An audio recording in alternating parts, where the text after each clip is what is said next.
Welcome to Greetings from the Idiot Box, the podcast where we reflect on TV. We'll cover the great, the horrible, and the wacky. I'm your host, Allison Lips. Today, I am joined by Mike Chisholm, the host of the Letterman Podcast, which, take a guess what that's about, and TCast, which is a men's mental health podcast. Thank you for joining us, Mike. It's good to be here, buddy. So what are we doing today? Hold on. What in the intro? It's the what? It's the wacky, the strange. What is it? What's the three words you use? Good, the bad, and the wacky. The good, the bad, the wacky. So what are we doing today? Today is good, bad, wacky, a little bit in between. What are we doing today? I mean, it's wacky. It's Viva Shaf Vegas, which is when. Are we still doing this, or are you just asking questions? No, I mean, I think we're doing this. I'm super curious because, I mean, there are some people who would look at it as probably one of the above. I'm curious as to your perspective as to Viva Shaf Vegas, which one it is. Wacky. It is. I mean, Cinemax took a break from showing softcore porn to give an hour to Paul Shaffer, the band leader from Late Night with David Letterman at this time, because it's from 1987. Yep. And Paul gets a special. I don't know how that happens. Like, how is it that Paul? I don't think Paul knows how. Because in his book, which I have with me, we'll be here for the rest of our lives. Yep. Paul brings up the special, which I didn't know existed before I read this book. And then, of course, I had to find it. Yep. Unfortunately, the version available on YouTube cuts out after 40 minutes. And then it goes black. Yeah. Yes. And then it comes back, so you see a Jewish wedding where things are weird. Nothing like that has ever happened at any Jewish wedding I've been to, so... The trailer park scene. I don't think anything's ever happened in any trailer park as happened in the trailer park scene of that show either. Impromptu jams with world-class musicians. That doesn't happen at the trailer parks in Vancouver. Not up here in Canada. It's too cold. Too cold up here for that to happen up here. But it was. I mean, this show, like, and you get it. Like, this is the band leader for Letterman. They're probably a couple contracts in, and stuff's starting to happen. Like, writers are starting to move, at this point from Late Night with David Letterman to other places. They're getting very noticed. All the college kids love this show. Yeah, okay, you're the band leader. Somebody's going to come along and offer you a special of some sort. Very interesting route that they took. And it's his buddy Harry Shearer that directed it. So it's interesting places that they've gone with this thing. Yes, but we also have to look at Paul's history and his comedic pedigree. He started in Canada on the legendary Godspell. Yep.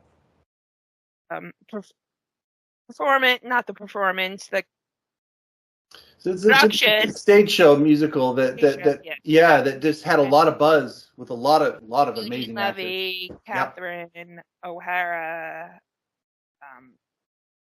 Was Aykroyd in it? I don't know if Gilda Radner was. I don't. Yeah, Gilda was. You keep talking. You keep going on that. I'll find out who the cast was. And he then came to the United States. Eventually made his way to Saturday Night Live. And for a year, he was a cast member as well as the band leader.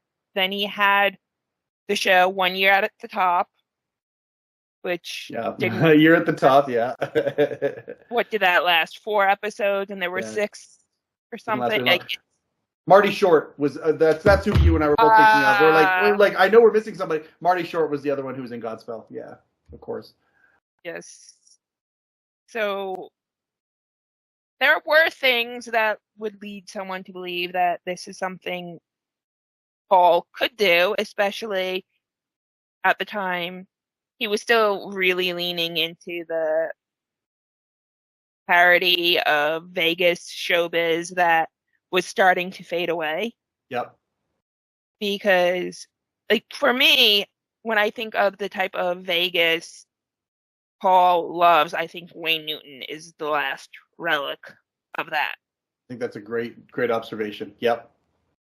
And until reading the book, I did not fully realize that Paul's version of it is somewhat parody, somewhat send-up. Because I just like, that's just Paul.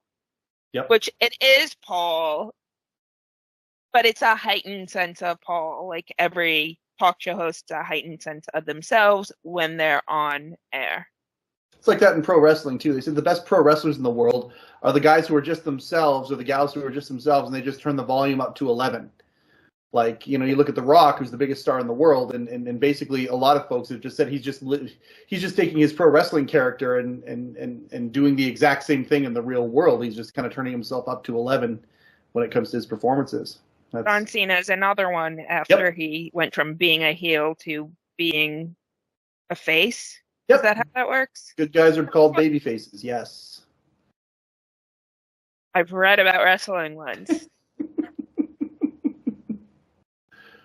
But yeah, these guys and gals, that's what they do. They turn it right up all the way. And I think that Paul's, if you want to call it his character, I think Paul, over the life of late night to late show, evolved in many ways. I think he was more a character in late night than he was in late show. That's how I see it. But yeah, that character that he played, who would talk like he was this Vegas, swinging old school show business personality. Yeah. That's kind of the accent. If some people will talk with an accent, that's the accent that he kind of wore during late night. Yes. Also, when I've been watching some of the Barbara Gaines show or Letterman and Paul just hawking new merchandise on YouTube, that, as you phrased it, accent and the slang is still there, but it's not as much to the forefront as it was even on Late Show. Yeah. Whereas I would keep in mind that when Late Show went off the air, it was 2015. I was 2 years out of college. Yeah, it's crazy that it's been almost 10 years already. Yes. So my understanding of the show, I started watching it when I was in middle school on a regular basis. Mm-hmm. So I was still a kid trying to figure out what I'm watching, even though I know I enjoy it and it's something other than some Nickelodeon show. Yep. Yeah. Well, it's funny. A couple of years ago, I was blessed enough to have the opportunity to see Paul and Will Lee, the bass player for the World's Most Dangerous Band, and Paul and a couple other musicians play at the bitter end. And it was really cool. I was super curious as to what I would see when it came to Paul, because how much of this is a late show or a late night with David Letterman character, like when he performs doing something other than that. But when you watch him there and you watch him at the Rock and Roll Hall of Fame and you watch him, Paul the musician, when he gets rocking, I think that's him. I think that yeah. And growing up, talking about his book there, he talks about growing up, how he was the guy who would either be playing the records or playing the piano at these parties, growing up in Thunder Bay, Canada, that 100% unabashedly showed their love for this type of show business. And he does have that love in him. It is authentic, for sure. Yes, it's definitely authentic. Which, because Vegas is so fake, doesn't come across as that. And that also what makes Viva Shaf Vegas so bizarre, because it embraces the artifice, but not completely, because he is still David Letterman's band leader. Yeah. One of the opening scenes has a clip from The Late Show, or it's not. I don't think it's a real clip. Late night? No. Like Dave filmed some stuff for Viva Shaf Vegas for him. Yeah, on set. Yes, absolutely. But I don't mean I don't think it actually came from an episode of Late Night that aired. No. I agree. They filmed stuff on the set for the special. Yeah, and it's his organs losing power. I would submit that it's not written by Steve O'Donnell. I would submit that that what was written for that what they did on there. It's certainly right there had a completely different tone. Like, it's funny, there are little twists, little tweaks that I would make to this special to make it a little bit more like I felt parts of it had like a bit of a Larry Sanders feel to it, where there was some making fun of itself. There was some, okay, here's doing the show, now here's the behind the scene. Like, there's some really cool obsession with mirrors on the ceiling and bedroom.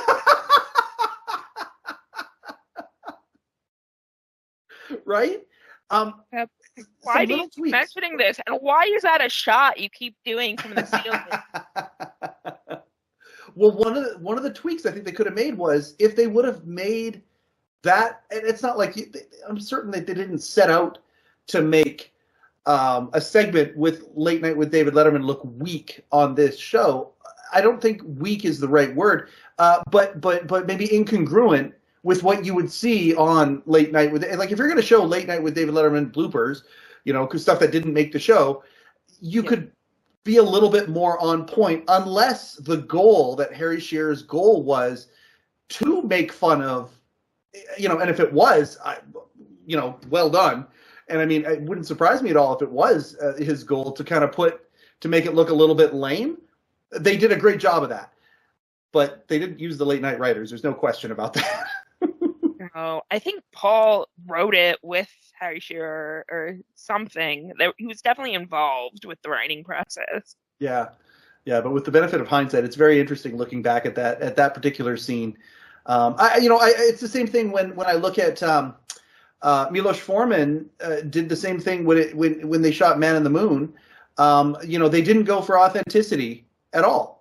When they shot Man in the Moon, which is the dramatic presentation of Andy Kaufman with Jim Carrey, they go back and they just basically put Dave and Paul as they are on the set. Do you really do anything authentic when approaching the subject of Andy Kaufman? There you go. I mean, Andy Kaufman can do anything authentic. It's a great question, but Milos Forman, was a formidable filmmaker, but did not go to recreate the Late Night with David Letterman set. Didn't do anything to make Dave look younger or anything like that. They basically took them as they were when they shot it, and they recreated the Jerry Lawler, Andy Kaufman scene. For the movie, they didn't go for authenticity. There was a choice Harold there. Smith not available? Was probably not. So it's interesting, the choices that they made for this show, but that one in particular, right away, you'd think if you're trying to get the Letterman audience to buy into this show, you're gonna play the hits and really, really have something there that was a little bit more believable. Again, unless it was a creative decision not to, which I don't know how we'd ever find the answer of that out. I don't know if Harry Shearer is doing interviews about Viva Shaf Vegas these days, but if he is, call us. We'll be happy to have you on either podcast. Yeah, I'd have him on in a second on mine too. Sure.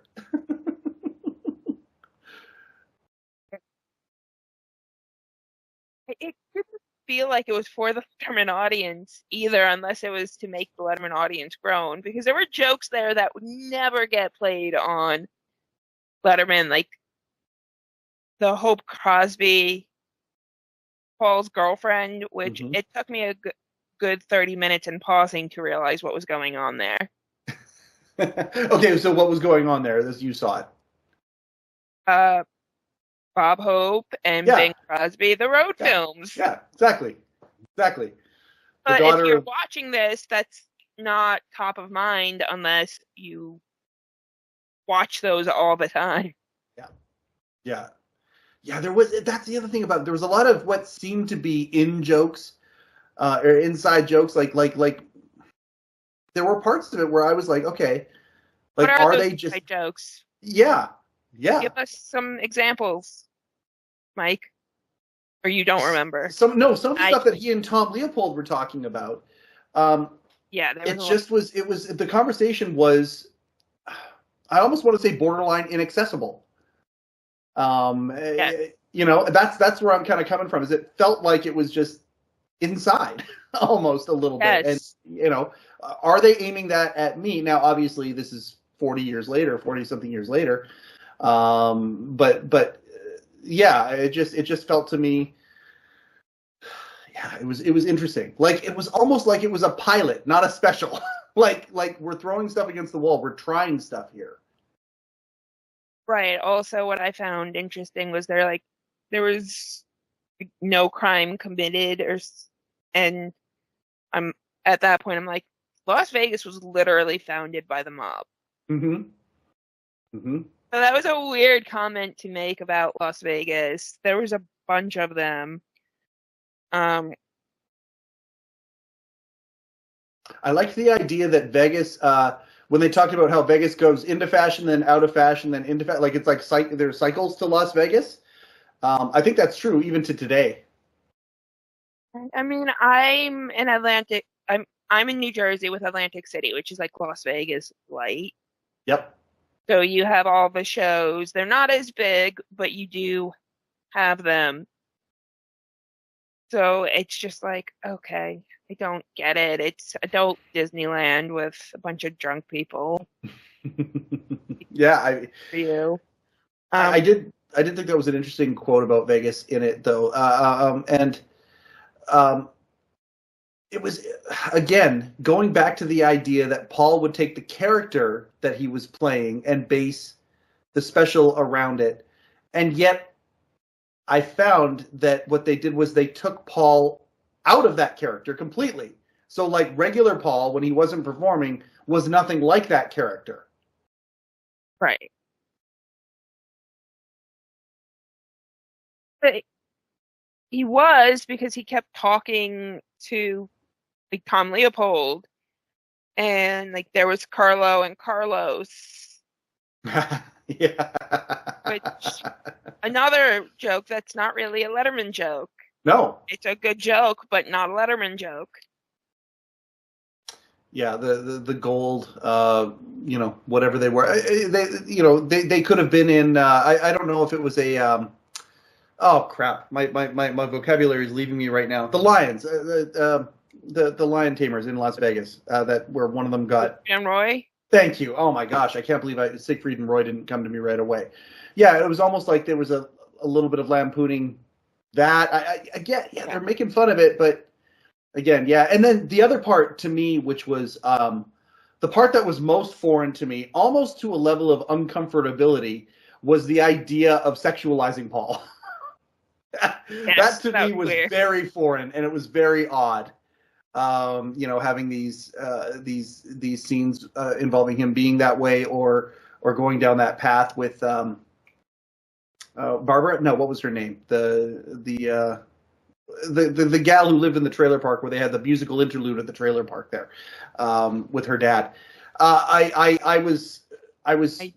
don't know if I wrote that. I forget her name, but anyway, yeah, just that to me was very foreign, like almost to the level of uncomfortable but that's also, I've had an extra 3 decades of having Paul, this idea of who Paul is. At that point, 87, I mean, Paul had only done this show for a few years, and he was kind of still sort of finding himself too. So it probably didn't exist that way, at the way it does for me. And things like 2 Korean sisters dip you in chocolate and enter you into the Pillsbury Bake Off is extremely disturbing now. Maybe at the time that was just like, it's the 80s. Whatever. Yeah. Yeah, Especially City is amazing. Mm-hmm. Did NBC and Cinemax have a relationship at that point? I have no idea. Yeah, okay. I don't know. That's I don't think so. Yeah, I'm just curious as to how this happens. Did he just have a talent agent who said, "Oh yeah, you've got some cachet with the show. We can get you we can get you a special over here. And he just says, okay, yeah, let's do it. Is it Harry Shearer? I mean, it's not like he didn't have, he was associated with Harry Shearer, back to Spinal Tap and things like this. And right, so this is like Spinal Tap light, but not working.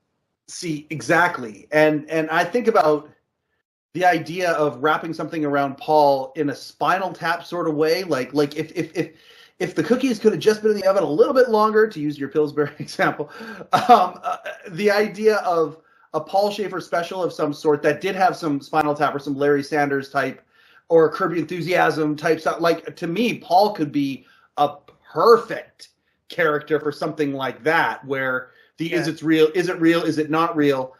But we hadn't gotten to that place in '87 yet. Gary Shandling's show had broken the fourth wall, but it wasn't there, right? No, like, it's walking a line and it doesn't know which line it's walking. Yeah.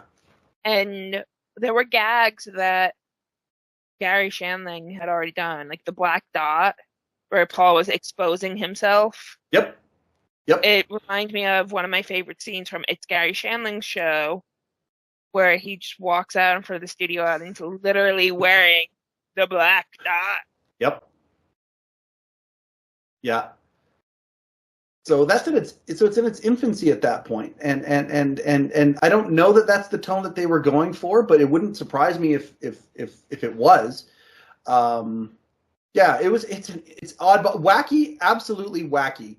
Viva Shaf Vegas is a wacky show, especially through the benefit of hindsight. Yeah, and Paul talks about in the book how people were watching it. Yep. And apparently it was at Blockbuster at one point. Yeah, like, you go online, you can find VHS and DVD copies of this thing for sale. DVD copies. I know Paul on his website was like, you could buy one for $30 a while ago, but they're out of stock. They're out of stock now, so okay. I saw one on eBay not that long ago, and I almost pulled the trigger, and I got distracted, and by the time I came back, the listing was no longer there. So it went to a lovely home, I'm sure. I mean, who else is looking for this? If you see one come up again, please let me know. Absolutely. Oh yeah. Like I do. I scour eBay every once in a while, and it's hard sometimes because you're sifting through stuff that may be authentic and may not be authentic and that kind of a thing. But every once in a while I'll come across it, and I had forgotten about it. It had been a long time since, and then you and I started talking about it. It was one of those things. It was kind of like the Star Wars Holiday Special. Like, I had a bootleg copy of that tape. I had watched it once, and every once in a while I had friends who would beg me to let them watch it, and it was like, all right. You're gonna regret that. Yeah, maybe it gets better through time, and I watch it, it's like, eh. So I wouldn't put this on that level, but it certainly is one of those things that kind of goes out of sight, out of mind. Again, it didn't really know what it was. But there were some parts in it where I did chuckle. I like, again, them doing this.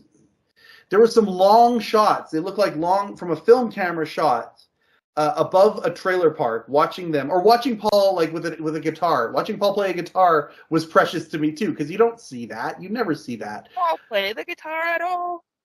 I know, like, in his book, again, I keep mentioning it, he played the ukulele and then stopped for reasons that were personal to him.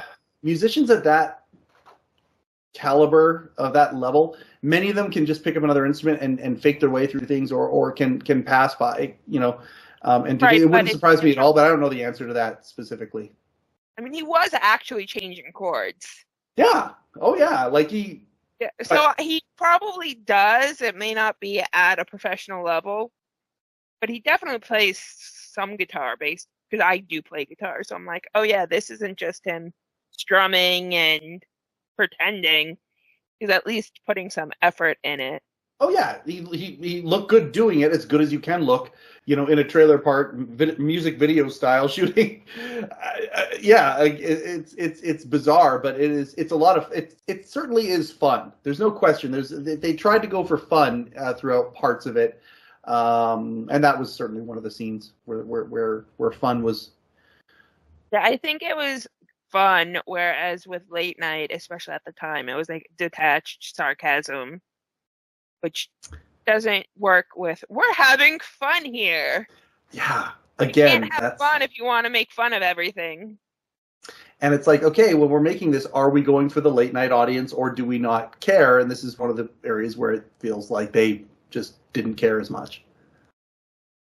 Still trying to figure out who the audience is, because looking back on it, like obviously it's us now, but at the time, who was it? Because it's not Cinemax's normal audience at the hour it was airing. It's a good question. I'm curious from your perspective on things, both as a viewer but also a historian. Can you think of like call this a variety special? Like for lack of a better term, we'll call it a variety special. Can you think of a variety special that in the modern age has been, shot, produced, and executed well and taken well by the public? Can you think of one? Like, I mean, there's stand-up specials. There's maybe some Christmas stuff. I don't know. But like, can you think of a variety special that in the modern age has done well? Like, maybe it's around the time of the death of the variety special. I don't know.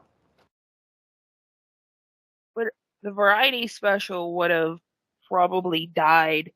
When was this? The 87, so like 7 years before, with Pink Lady and Jeff. Okay. You've had a few revival attempts, but none of them work because we are in the age of narrow casting and niche audiences rather than least objectionable content, where it's like, we're going to put this on. There's going to be a little bit of everything. Mom's going to be happy. Dad's going to be happy. Mm-hmm. The kids are going to love this ventriloquist. Now it's more like the kids on the iPad. Dad's doing fantasy football. Mom has the Food Network on. Flavor up here in Canada now. Yes. We had a very long discussion about that. Yeah, they rebranded Food Network up here in Canada. There's going to be people who are going to revolt over that. It just happened a few days ago. They're going to lose Food Network programming. Yeah. Yeah. Which happened with rights issues in Canada because Canada doesn't get the US version of things. Well, it's funny. We go through cycles where sometimes we do and sometimes we don't. Like it's funny. I remember when, MTV didn't start up here. You had to have a satellite dish and literally kind of just broadcast, watch the US broadcast and not, I would say, one out of every 40 kids I went to school with had one of those. They were around, but they were the giant satellite dishes. This is way before digital satellite. And I remember MTV and watching MTV with my friends, but our network up here in Canada was a network, as you know, called Much Music. Yeah. And I mean, I loved Much Music. But then you went through the cycle where, okay, now on the cable package, you can also get MTV Canada, which was, for the most part, a clone of MTV US. And then there's the Super... Oh, go ahead. Well, I'm not up to date on CanCon laws, but I know at least at one point Canadian channels had to produce or air a certain amount of Canadian content, and I think it was like 30% needed to air. Yeah, and on radio as well. Like our top rock stations would have all of the major hits in the US, but then we would have the major hits of the Canadian artists, and they were intermingled. Like, people didn't necessarily know. So, like, there's an 80s band that I am shocked didn't blow up in the US just because they're called Platinum Blonde. Platinum Blonde is probably the most, you watch a couple of their videos and you're looking like, oh, this is a stereotypical 80s band. You could literally say stereotypical 80s band, Platinum Blonde. This is it. Growing up, I didn't know the difference between Canada and the US. You got to go? You got something? Is your fridge there? Yeah. Tomorrow. Good. But they were calling to confirm. Good. But you were talking about Platinum Blonde, the 80s. Yeah, so up in Canada, like, again, I'm a grade 3, grade 4 kid. Platinum Blonde, as far as I'm concerned, is every bit as the 80s as Flock of Seagulls. And as far as I'm concerned, their songs are better. They're just this amazing band. And then to come to realize once I'm in high school and I understand Canadian content stuff a little bit more, oh, wait a second. Platinum Blonde only was in Canada. They didn't go to the States. And you know, we would have bands that, of course, would make it down there, and that became a thing. But it was the same thing with music as it was with television. And television was weird. So we had two major Canadian networks, CBC and CTV. And they would make deals to broadcast American network television shows on the CTV airwaves. They would have different promos, different, you know, even including some of the actors saying, hey, you know, I'm Martin Sheen, you're watching The West Wing on CTV. You would have that. But then we also had the NBC affiliate from Seattle where I could watch The West Wing at the same time. And then sometimes they would be simulcast. So you'd be watching an American Ford commercial, and it would suddenly go to, you know, tonight on CTV News at 11, blah, blah, blah, blah, here's the story. And then, boom, here's The West Wing. And The West Wing, it was literally simulcast on the American feed and the Canadian feed at the same time. Sometimes it'd be on a completely different night. Sometimes we would have the Super Bowl broadcast up here where we would see the American commercials. Yeah. And sometimes it was a blackout. We didn't see the American commercials unless you did have a satellite getting the actual feed. So it's changed over the years back and forth. And it feels like it's the pendulum with our current government has swung it back a little bit to the past right now. I'm curious to see if it'll last that long. Which brings me to the question of how did you become such a big Letterman fan as a Canadian? Because I'm not familiar with the history of American late night shows in Canada. Mm-hmm. And I didn't realize that you had the Seattle feed was available to you, because I think of, well, I don't know where you are in relation to Vancouver either. Yeah, I'm about 3 hours west of Vancouver. Vancouver is basically the biggest center that I'm closest to in Canada. But Kelowna is big enough that we had our own CBC affiliate. It was called CHBC TV. We had our own evening news and whatnot. It was a CBC affiliate. But on our cable package, though, yeah, we would get, Como, TV4, ABC, King 5, NBC, and Cairo, CTV, and eventually Fox. So those were all Seattle. The Fox one we had was Spokane for some reason. I don't know why the Fox affiliate we got was Spokane. So we had them as well. So the late night shows didn't seem to monkey around with anything, except there was a period of time where one of the affiliates in Alberta, I was staying over at my friend's house in Alberta, and Letterman didn't start until 12:30, and I was pissed about that. I was so late night or late show with David Letterman didn't start till 12:30, and Arsenio was on at 11:30, and so period this was. Yeah, so it's the first year of late show essentially, right? And so they would sometimes monkey around with the start times in different provinces. Where I'm from in British Columbia, my Tonight Show was always 11:30. It was always late night with David Letterman afterwards. There was no Canadian American thing on that. We're getting the West Coast feed, so it was 11:30. Yeah. So 12:35 would have been the East Coast feed then. And only people with satellite dishes. Like, we didn't start time shifting until, gosh, I want to say I think in the late 90s was the first time I ever heard of a cable system or a satellite system advertising the American feeds. Again, those were the people with the big satellite dishes who would sometimes get the Eastern feeds and things. Yeah, and that was always a good thing. I remember when digital cable was becoming a thing, the West Coast would get the East Coast version, and they had their special West Coast version, because some things like Nickelodeon, some show would be airing at 9 in, which is a normal time for kids. Yeah. But 6 on the West Coast, which is not a normal time for kids to be up. No, absolutely. For me, when the time shifting existed, my sweet spot was watching Dave at about 10. Because I tried to surf the wave as much as I could, because I love this stuff so much. Like, I was talking about for me, what my golden period of late night was, and it was Letterman, Conan on TV, or Letterman and then Conan, either his Tonight Show or his TBS show, or technically late night as well, and Ferguson. Those were I would try and watch all 3 of those shows that night, where I could fast forward through the commercials. I could basically in 90 minutes consume all 3 of those shows. and do it kind of at the time that they were broadcast because of that time shifting. And my sweet spot was to watch Letterman about 10 o'clock. I really enjoyed. I thought that was good. Back in the day with the VCR recording late night, I didn't enjoy watching Dave in the morning for some reason. And I guess neither did other people, which is why his morning show got canceled. I would record it the night before, but I would wait usually until after school or into the early evening before I would watch the previous night's episode when I was too young to stay up till 12:30 or till 1 in the morning every night. So I thought that was an interesting thing. I watched Dave at night.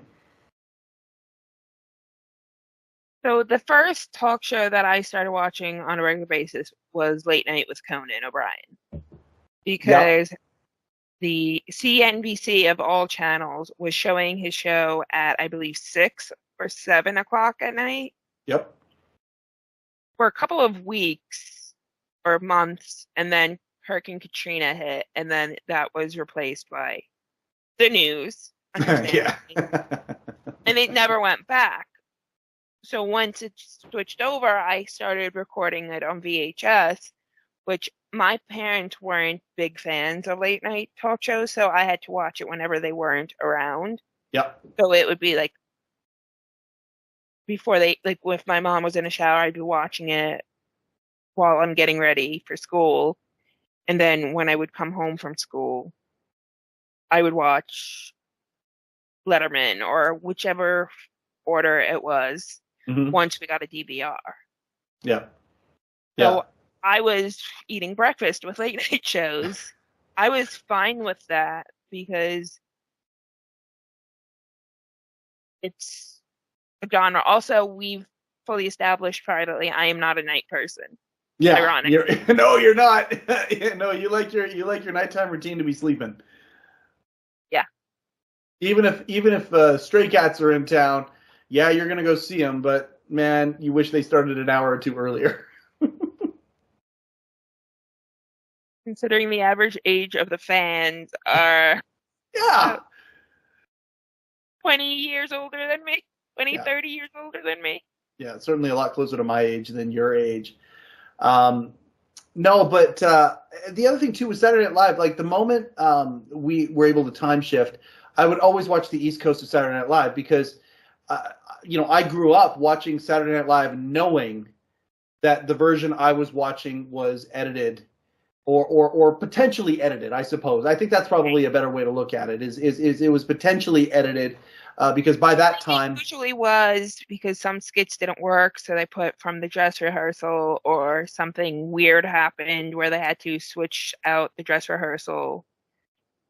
So the West Coast used to get a more polished show. I believe NBC is still doing it. I don't know when they started. It was a month, a year, or a few months, where both coasts would get it live. Yeah, and I'm grateful for that now. But back then, I used to be a source. I was that kid. Nobody knew that stuff. That was the stuff that nobody knew about. I'd be like, oh, I wish we got the East Saturday Night Live, and people were like, what? Like they didn't understand. It's like I was also the kid that bought letterbox movies or widescreen movies, a VHS copy with the big bars up top, and people would be like, "Why do you do that, man? And they didn't understand that the widescreen, you get more movie, you get the actual scope of it rather than pen. I was that guy, right? For whatever reason, most people don't care.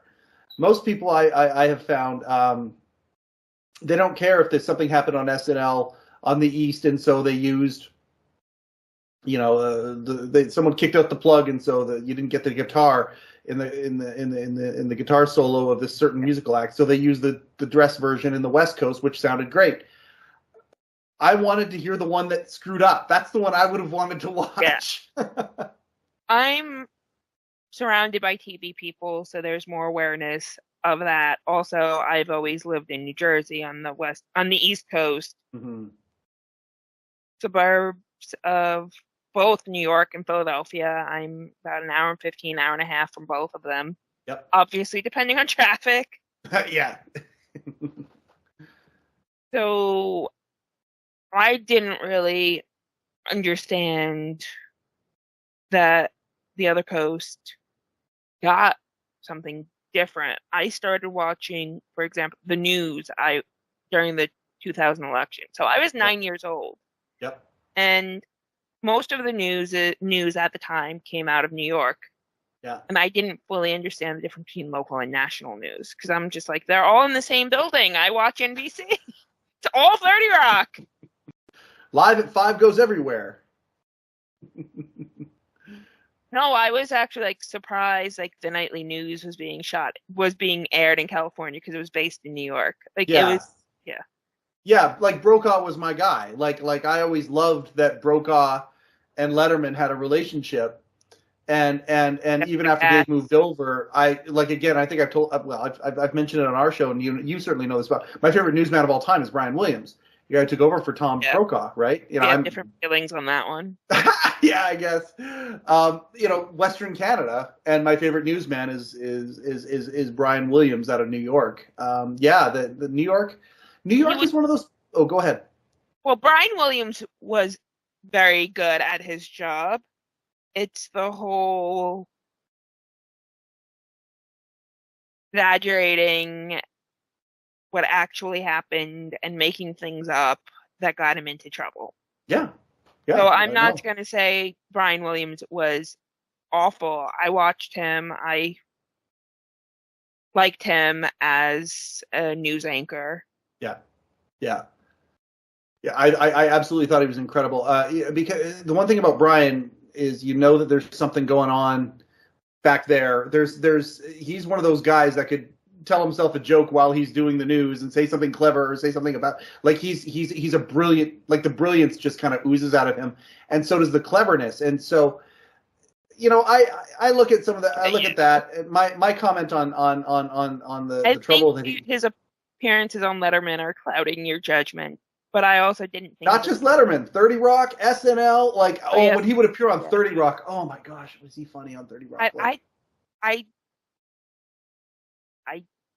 was not my thing. Like as a news anchor, it was more for me like just stay in your lane, dude.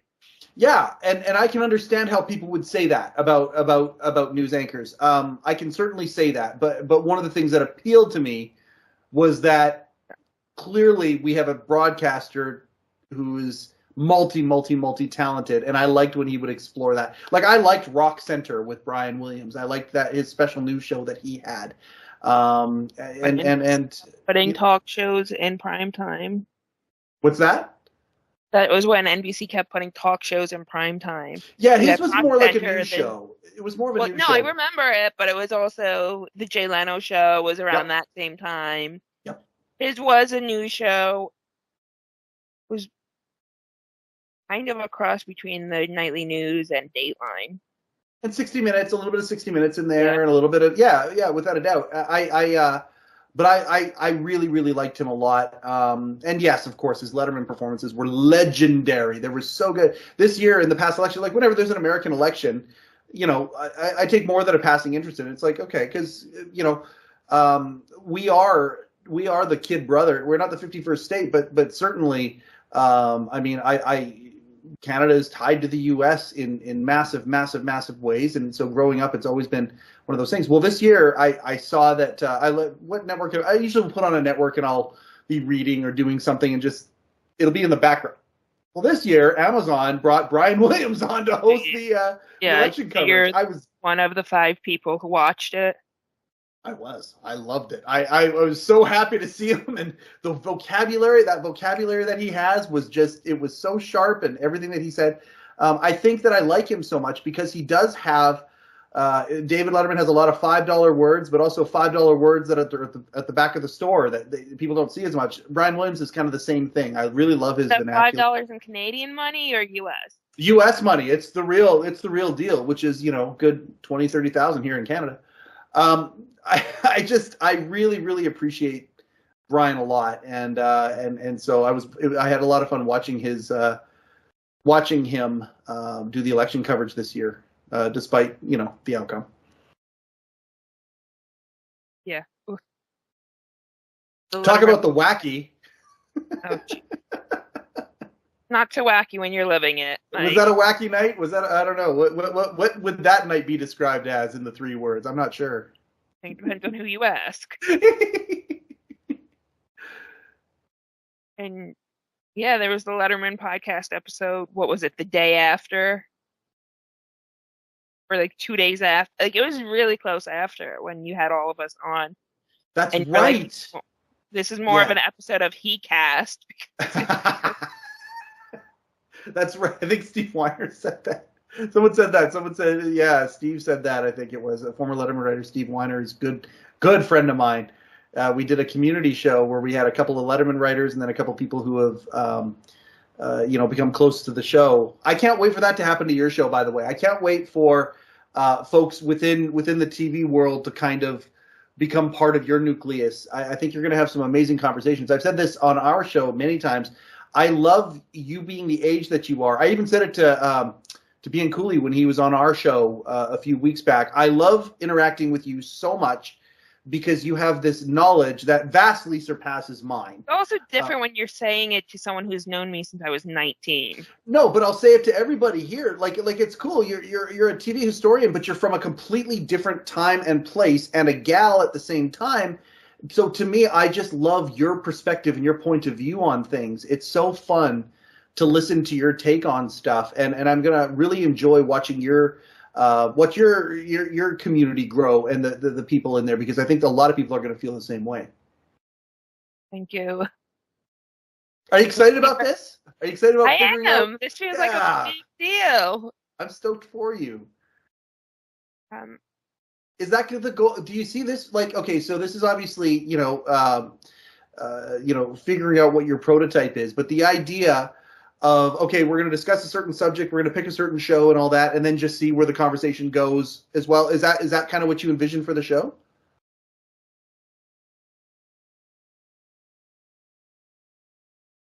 I'm not sure yet, because you kind of wander. You're very much about the art of conversation, and I'm going with the flow with you, whereas I'm like, Viva Shaf Vegas. I got my notebook right here. Well, I guess we're done with Viva Shaf Vegas. No, let's bring it back. What else? Brian Williams. What else? Okay, so let's bring it back to Viva Shaf Vegas then. What else about the show did you want to talk about? Did you notice that you think might be noteworthy? Tom Leopold. Was it Tom? Yeah, I think it was Tom Leopold calling Paul the old altar cocker bastard that we love you for. Who wrote that line? What? I said, who wrote that line? I don't know. No, I know. That's what I'm saying. Like, yeah, that's there were some funny. Would actually say that though. Yeah. That might have felt the most real out of this whole thing. I mean, not even the Blues Brothers were real. Yeah, exactly. That was interesting too. The the Blues Brother reference in this, but no reference to the world's most dangerous band, which I thought was very interesting. True, at the time they were still using it, but NBC got its claws into that name, and that's a good point. Let it go. Which is why they had to change the name when they moved over to CBS. For sure. But yeah, back then that homage to the Tonight Show band, or the Tonight Show Orchestra. To Carson. Carson. What was the band actually? Was it the NBC Orchestra? I think it was the NBC Orchestra, wasn't it? It was the NBC Orchestra, yeah. Doc Severinsen and the So yeah, NBC was just like, that's our property, though Paul and gang are now using it again. Mm-hmm. Yeah, they've released music under the moniker, and they've had get-togethers from it. They've appeared on the Tonight Show, which I love every time that happens. I have a few different little goals in my head of experiences that I would like to have. I would love to go see Fallon if ever they do that again. Like if the Roots have to go do something and they bring Paul in again for a night. I loved that night so much when they did that, when they brought Paul and the band in. I would love to bit of the audience for that, just to see these guys play again.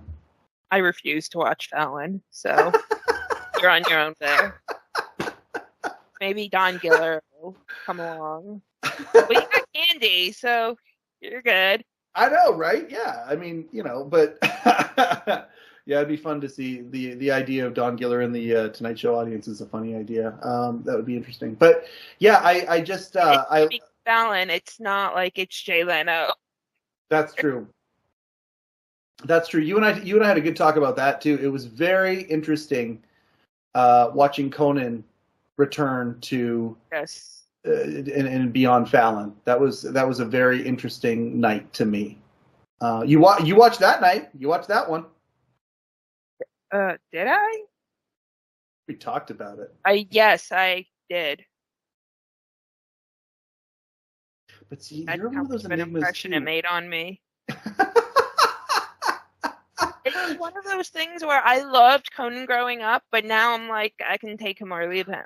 I know, and I find that super. You know what? This feels to me like with Letterman Podcast, I get this all the time. I'll get people who only tune in or only chime in or interact with shows that have focus on late night as opposed to late show, and there's like Letterman fans who really at the end of the day pine for that, and Conan has that too. You think about the Team Coco fans were really the fan base exploded. That's when it jumped the shark for me. You're kind of the idea of those folks who like late night versus late show. You like Conan. Ironically, you like late night Conan best, right? You like that even more than the Tonight Show Conan, more than TBS Conan. That's the Conan you love, right?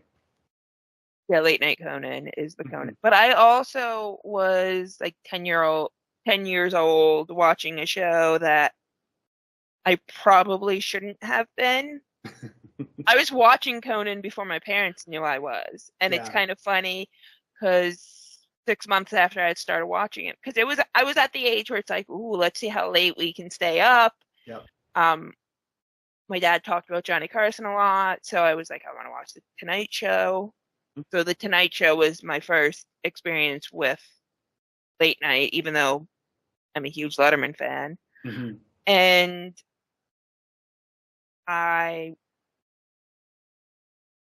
loved Conan as 10-year-old. Like at the time, reruns were on Comedy Central.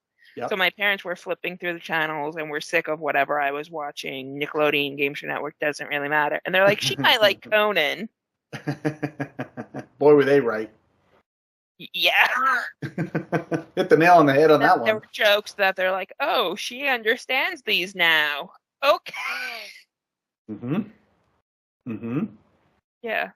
But it was so silly. I've been talking a lot about Conan lately. I just had Andrew Buss, who wrote the Vanity Fair oral history that came out last year on like he goes real deep on Conan. Actually, that's a guy that you probably want to have. We should make that intro as well. He's written countless pieces on things, but he wrote an entire oral history with all the main players of.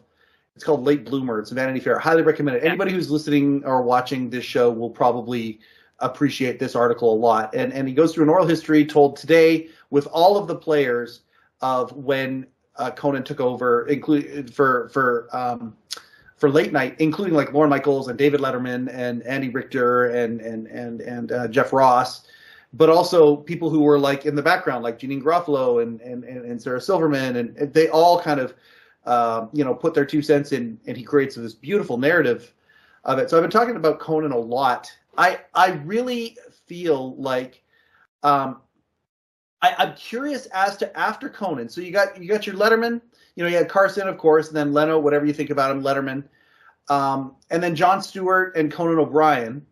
Yes. These are kind of these candidates on the for Mount Rushmore kind of a thing in the more modern era. Never mind, Parr and Allen. I'm curious of the current crop, who will do that same pivot, have the same sort of adversity, have the same sort of whatever happened to them, where they can then elevate and take their place. I don't know if it's stagnant enough, if the audience is big enough to create another Jon Stewart, another David, another Conan O'Brien. But Conan is certainly there from where he's, he is certainly up there with that group. I'm curious if it'll happen again. Maybe John Oliver. John Oliver might be elevated to that. I think a lot of people have a lot of real deep respect for him. I don't know. I categorize Last Week, Tonight, and The Daily Show as a whole different category from the traditional late night shows like Conan, Leno, Letterman, Fallon, Seth Meyers, Stephen Colbert, now doing The Late Show. Yep. But too much has changed where we're not going to see any of that again. And I think the whole Conan Tonight Show to TBS thing was what signaled the turning point, because that move would not have been possible had Conan not figured out, oh, wait, my contract doesn't stop me from getting a Twitter account, which today it probably would. They would probably have silenced him completely. Yeah, social media's a part of it. Like, again, Conan loses the Tonight Show and immediately goes live across the continent, on the prohibited from being on TV tour.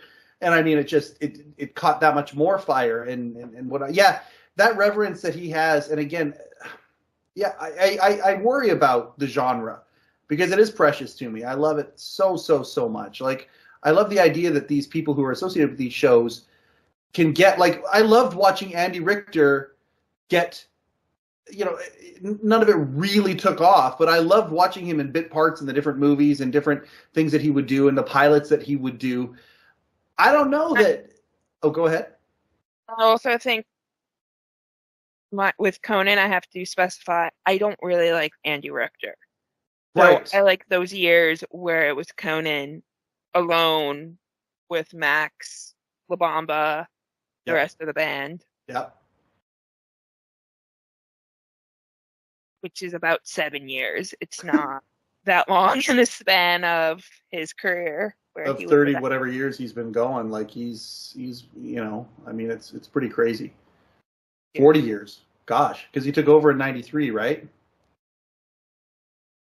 Yes. That's 30 years. I was told there'd be no math. I was told that I can't say that. I don't know who told you that, but that was not me. I mean, it's remarkable, and I'm curious. I'm curious how long Fallon's going to last, or not Fallon, Kimmel's going to last. He seems to enjoy it still, and has a life balance enough where he's got guest hosts, and he doesn't seem to care. He doesn't seem to think he's going to lose his spot. I think the genre's in its twilight years. The entire genre. We just lost the Late Late Show, which is now After Midnight, which is now a panel show, more in the vein of what you would get in the UK or Australia. Yep. I don't think maybe the Tonight Show will survive this. Yeah. But that's only because NBC is not going to want to let go of that legacy so quickly. Yeah, that's going to be a real, like Seth Meyers losing his band. That's a cost measure that was always threatened around. It was threatened around Conan during his infancy and late night. Maybe we'll get rid of the band. Yeah, Conan's literally being renewed by the week. Yep. At one point. Yep. So him losing his band was par for the course. Yeah. It was. They were just threatening him with things. Yeah, it is. It will be a sad thing if we do lose it. And it probably will be the 12:30 shows. First. But you're right. In that oral history that we were talking about, one of the things that Smigel and Conan and Jeff Ross were talking about was, do we really want to call this show late night? Do we really want to even be compared to David Letterman? Like, and the idea of they were going to call it Nighty Night, or Night Night, and had kind of gone far down this path. And then NBC stepped in and they said, no, this is a franchise. And we are we're making a franchise here. That's what Dave gave to us, and we're going to stick with it that way. And so, the idea of I would submit that NBC, out of all of them, Jimmy Kimmel Live. Okay, well, I don't know that they're going to call the next show, whoever takes over for Jimmy, whatever that looks like. I don't necessarily know they're going to call it Live. Late Show seems to be for CBS. It appears that Dave gave them a legacy product there at 11:30. Like you mentioned, they've changed to 12:31. I believe Tonight Show and Late Night are going to be, if they do get changed. I mean, we're treading into Lauren. The names will get changed. I think they may end up getting canceled, or when Stephen Colbert retires, I think there is a risk of the Late Show being no more. Yeah. The Tonight Show, I think NBC is going to have a harder time letting go. Yeah. Unless it becomes the 17th hour of the Today Show. Because that legacy, and NBC is about its legacy. Yeah. I mean, that's really all it has at this point. Even though legacies matter less in the world of online, where everyone has a podcast and everyone's on Twitter and YouTube. Well, it's now X, but Facebook, whatever, TikTok. Oh yeah, I mean, nothing. There's no real legacy. Maybe Facebook at this point is the legacy one. Right. Isn't that interesting? That entire platforms are now fighting it out. When you and I, one of the things that you and I, yeah, well, and there were predecessors to all of this. Sure, but really, MySpace never ever put network television in jeopardy. It perhaps was a first shot, and it was not a threat to. Yeah. It might have been Letterman. No, it might have been a message in a bottle kind of a thing for the genre, but no. But one thing that you and I, one of the things I always talk about is how different our perspectives are because of the time we grew up. One of the things you and I did certainly see was the expansion of television, just the idea that there were, instead of these limited pool of networks, now we've got this huge pool. Well, now there's not just this pool, but there's multiple pools that are a little bit different that take up, because there's only 24 hours in the day and there's only so many people out there. And now it's so diluted that television itself, the technology clearly is one that people still want to use, but it feels like it's going to go through a major change.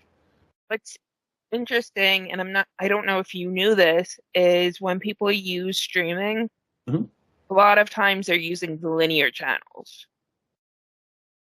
So that could be a channel dedicated to 80 sitcoms that they found through Pluto, which is basically TV Land. Yeah. So they're finding substitutes without paying a cable bill. Yeah. Because people have to get decision fatigue, and I don't always want to have to decide, do I watch Breaking Bad or do I finish the Call Me Ted documentary on HBO, or what sitcom am I going to be watching? Sometimes it's just I want someone to make the decision for me. Totally. And this is where the old becomes new again. And I look at Letterman's Samsung channel, which I don't have a Samsung device. So I don't either. That's not true. I do, but it's one of the first smart TVs. Oh, so it doesn't have it? Smart that we had to buy a Roku box because the smart part of it did not work properly. Yeah. Early incarnations of technology, gotta love it. And it costs more too. But Letterman's channel, you go on there and it's curated stuff. It's and it has commercials in it, and you can't predict what's going to come on. There is no TV guide that shows you what's going to be on the Letterman Smart Channel, and the commercials sort of come at random. And it's kind of like TV used to be in many respects. You can't record it. You can't, well, you can, I guess, but you gotta be, gotta be pretty tech savvy. Record anything if you try hard enough. Yeah. But you gotta be tech savvy for it. It's not user friendly like that. Like the television genre is much more user friendly, but it feels like the business of television is so bloated or so antiquated, perhaps, that it can't compete with things like that. But how is it going to strike back? How is it going to reinvent itself? Because it is being able to DVR things and whatnot, to me that is more convenient than the smart channel. But at the same time, we don't get it the way that we used to, or we don't get it like that. So where are they going to strike back? How are they going to strike back? To go back to something you said earlier too, with the there's a really, when Johnny Carson left The Tonight Show, and the whole late shift thing happened, what happened from an NBC perspective was an incredible boon, which was getting ownership of these programs back. Now, Lorne Michaels, arguably, in my opinion, is probably the most powerful man, certainly in late night television. Without a doubt. But probably I would say probably the entire network. And I mean, he's got his finger. There's so many spinoffs from SNL, and I would include like 30 Rock in it. So yeah, there's and so the Tonight Show and late night with Seth Meyers. He runs the whole thing. Paws pretty good into NBC. How long is that going to last? And it's probably as long as he wants. I think is probably NBC's answer. As long as Lauren wants, the last thing they want to do is, they burn the bridge with Carson. They burn the bridge with Letterman. They burn the bridge with Conan. Sort of. Kind of burnt the bridge with Leno in some ways. I would imagine they don't want to do that with Warren. The thing is with Conan, granted, he's fully committed to Warner Brothers Discovery, but he's spoken about how the people who, like we can say, screwed him, at least from his perspective, are no longer there. So it's not the NBC that he was working with at the time. Yeah. So if the situation arose, I think he would be open to it. But right now, Warner Brothers Discovery lets him do whatever he wants. Well, okay, if that is the case and these people are all gone and it's not, there's no more egos and stuff, let's create some sort of a rev share where Conan can play in the sandbox of the material that he built for all those years with that network. I mean, my gosh, it'd be so fun to see him playing off of like these podcasts that he'll have with some of these guests that he's known for decades. How cool would it be to have some clips interlaced in there with some of the, if he's talking to Bill Burr now, how about some panel of when Burr was on on some of his shows coming up? Like there was that whole thing where Conan's people promised way too much, where they're like, you're going to have all of late night with Conan O'Brien and the Tonight Show and all of that. And yeah, we got a few clips, but it wasn't even remotely satisfying. Yeah. Where it's like, okay, I understand you oversold it, like music rights, there are those issues. But don't go from, we're going to give you everything, to here's 30 clips. Yeah, exactly. That's what I think they need to compete. I think because when you go to the power of the internet and some of these other these things that do distract, they don't keep things, they don't hold things back, and the idea that we can't watch the entire library of Craig Ferguson's Late Show is ridiculous in my opinion. Now Worldwide Pants happens to own that one, but NBC not being able to, like, the fact that we can't watch Conan's entire Tonight Show run is crazy to me. Like, it's absolutely crazy. And I think that that's where the industry itself needs to reinvent itself and figure out a way to have this content available. And that might get them, that might get them a leg back in the race again. What's that? The server space and what it costs to keep those available is extremely expensive, which is why it's Paramount now. Gutted the Daily Show archive, the Colbert Report archive, all of that stuff, because it was too expensive for them to keep doing it, and they're in the middle of an acquisition. Do you think that's why? Do you think it? Do you believe that at face value? I believe that Paramount's in some pretty bad trouble. So Yeah, I'm inclined to believe that because their value for them was minimal. It's mostly for historians. Yeah. That was important. And some of the content that is specifically of its time, where it's topical, yes, those don't age well. So Letterman bits, like the suit of magnets, fine. Letterman making jokes about Sarah Palin, that did not age well. Or like I used to love the clip of Letterman talking to Rod Blagojevich. Oh yeah. And I watched it like 5 years ago, and I'm like, oh, this no longer matters. Oh, it doesn't matter. Yeah. Well, interesting though, Rod Blagojevich is now out of prison, and it's very interesting hearing him. I heard him on a podcast not too long ago. But that was a funny clip. You know, I've wanted to be here in the worst way. Yeah, well, you are here in the worst way. Like that was just if that wasn't. And this is Dave softballs and did not realize it. Or like here's my thing. Like I've always wanted to know, and it's funny. Segment producers that I've talked to are some of the most cagey people. That they won't because that could have very easily been a segment producer saying, make sure you say this to Dave right away, and it been a because when comedians do it all the time, right? The comedians will come on and they'll say, yeah, ask this question, this, and it's basically Letterman just serving up softballs for them to hit punchlines from their act, right? And they just kind of repurpose Bob Hope was awful with that, and Johnny Carson hated him coming on.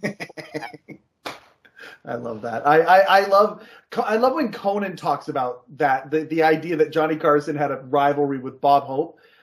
There's a couple episodes of his of things that Conan has talked about where that is a phenomenal example of that.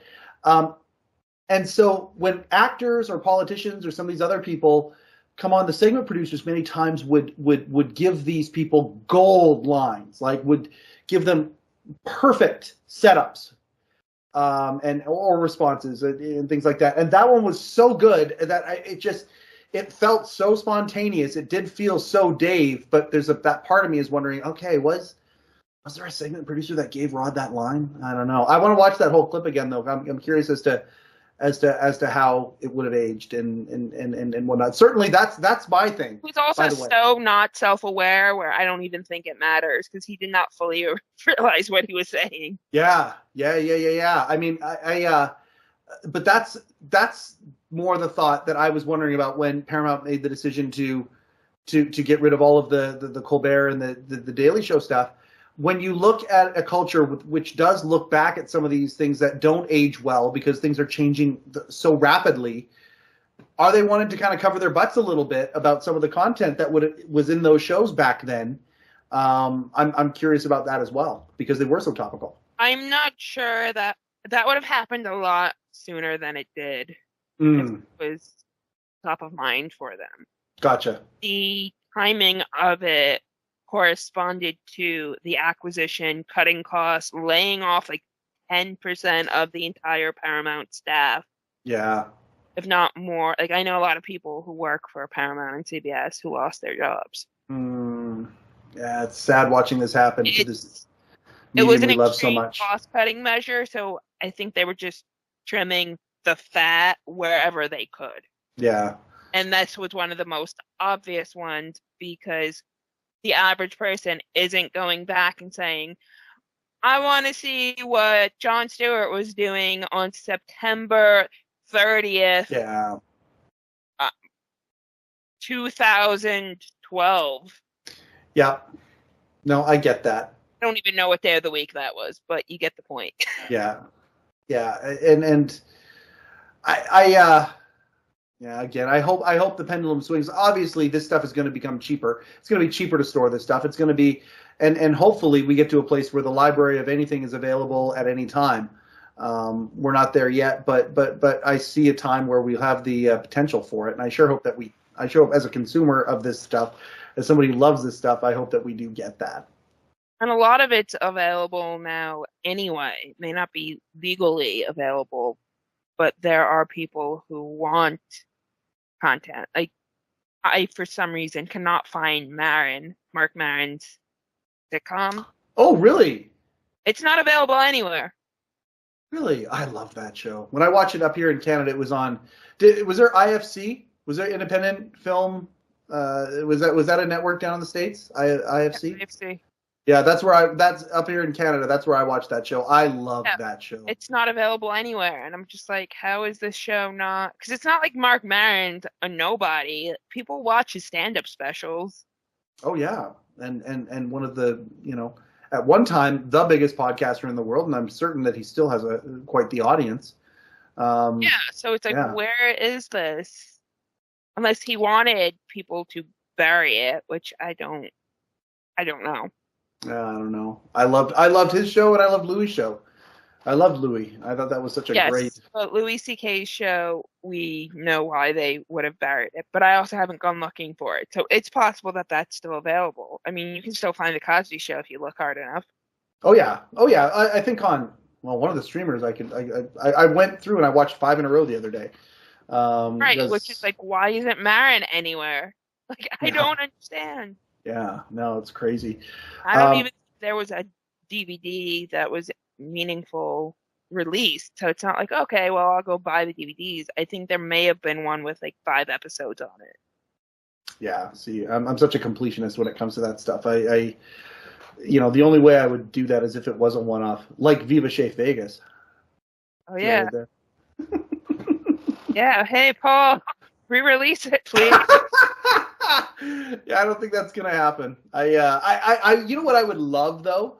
It might not be a bad idea to grab a couple of screen grabs or just little clips from it and throw them over. I would love to see, you know how with Letterman, they did this they did it on his last few weeks of late shows. Michael Keaton came on and they showed the clip, but they did it on the Barbara Gaines show not too long ago, where they showed Dave on the Mary Tyler Moore variety show, Mary, doing his little dance number, being part of the, I think it'd be fun to watch Dave kind of lampoon Paul a little bit on with Barbara Gaines. Yeah, on the Barbara Gaines show. That's not a bad idea. Maybe you have to pitch that to the powers that be. Yeah, that was. Yeah, Viva Shaf Vegas. It exists. It's worth watching. Get through the first 10 minutes of it. That's what I would say to the audience here who are curious. Get through the first 10 minutes of it and look at it from try and figure out what it is. And if you know, let us know, because I don't know if it knows what it is. I don't think Paul knows what it is. And he started the thing. Yeah. I put it in the same category as the Late Shift movie, where it's like trying to figure out what it is because it doesn't know what it is. The Late Shift, it's obvious what it thinks it is. Yeah. Like, it knows what it wants to be, but it's so not that. Great call. I think that's a really, really good place to put that. I think it's, where it's like, if you're really into late night and you want to watch stuff, but you're like, what's the weirder stuff? Because even like the weird stuff by late night standards, like, is just normal stuff for whoever the host is. Yeah, I'd agree with that. Letterman saying weird things is like, well, that's what Letterman does. Or Conan bringing out Triumph, the insult comic dog. Well, yeah, like he goes and insults people to their faces. Yeah, you may find it weird if you're not familiar with them, but it's normal in the context of who they are in their show. Yeah, exactly. Whereas Viva Shaf Vegas is not the Late Shift. I don't think anyone was happy with that movie. The Late Shift? Yeah. It's got a cult following. Well, I mean, yes. I mean, I will watch that. I don't know that Viva Shaf Vegas has a cult following. The Late Shift certainly does, but I would totally agree with you. Is it parody? I love the movie. I think it's one of those movies where Mystery Science Theater could dig into it, and people would be like, "Yep, yep, that's what's going on." By the way, if a future episode you want to have me back, the Late Shift movie would be a really fun one to go through. I think that's a very that's a unique time in television for sure, because I mean, Kathy Bates, I believe, won the Emmy for that role in that movie, but yet at the same time you have Rich Little literally doing his stage act playing Johnny Carson in this movie. Like it's you know, it's a very interesting it was an interesting take on how to do that book. Kathy Bates was the best part of the movie. Yeah, she was great. She was. The rest of it, Letterman's fixated on the fact that apparently he has red hair, according to the movie. Yeah, it's funny talking to some of the people who were involved at the time and what they think of that movie. You know, like I think Morty loves it. Like Robert Morton really liked it, and there's a couple of writers who I talked to who, you know, something happened. They said something. Morty is Morty in the movie as a character? Yeah. That's probably why he likes it. Yeah, maybe. Fair enough. I mean, that might be. He's the king of self-promotion. That might be. Like, can I get him on the phone and have him help me write my year-end review of myself? Like, yeah, he's a booster. Morty, I love Robert Morton. If I might use the term, he's a mensch to me. He's probably just disappointed they didn't call him to play himself. Oh, man. I don't even know the man, but I just know about him through you.